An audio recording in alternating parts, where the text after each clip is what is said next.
Vítejte u nového dílu s názvem Písničky, co zpívají hry.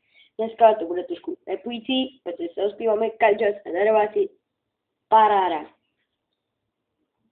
Bude to trošku slovenské, takže počúvajte.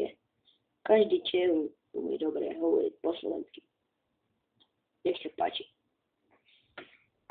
Kajjas a Darováci Paráda.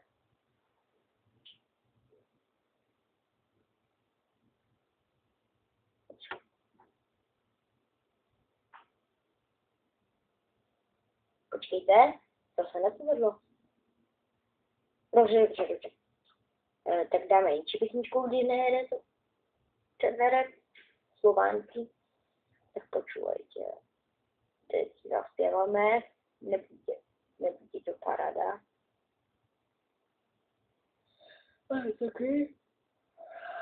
Ale taky to bude od Kajjas. Od Kajjas a Darováci.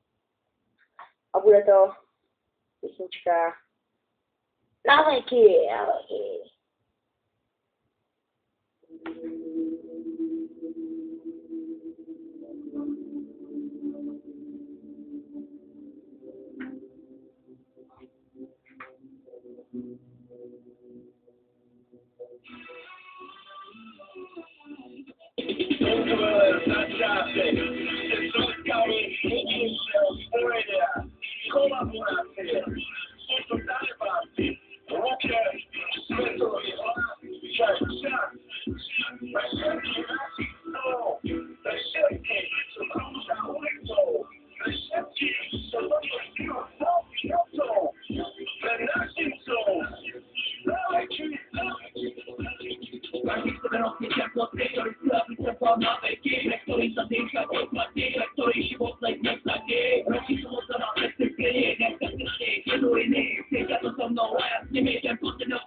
My se těším, že tato chvíle nikdy neskončí, některé na veky.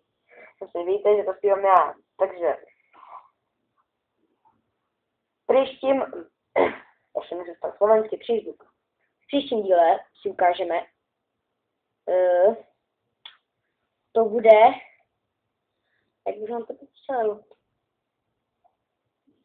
no, v příštím díle to bude taková sranda.